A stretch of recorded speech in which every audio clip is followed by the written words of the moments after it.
صوفیاء نے جتنی ترقی پائی ہے واہ وہ حضور کے ان مبارک طریقوں کو فالو کیا ہے. سبحان اللہ. لوگوں کے لیے خیر خواہی.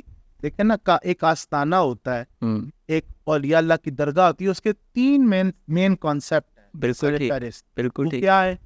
بھوکا ہے تو اس کو کھانا کھلانا ہے, بالکل ٹھیک. بے آسرا ہے جس کے پاس کوئی ٹھکانہ نہیں, اس کو سر چھپانے کی بالکل. جگہ ملے, چھت ملے. بالکل ٹھیک. تیسری اور اہم چیز کہ دکھ درد کا ہمارا یہ معاشرہ ہے.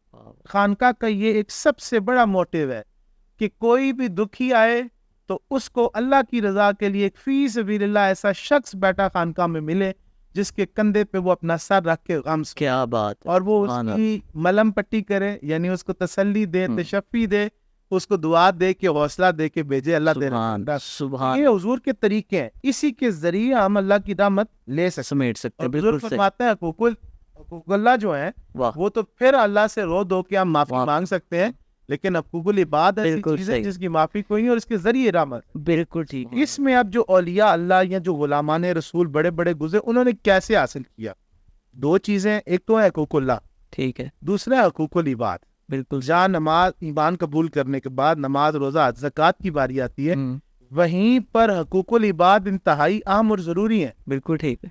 حدیث میں ایک جملہ کوٹ ہوا ہے, الدین النصیحہ.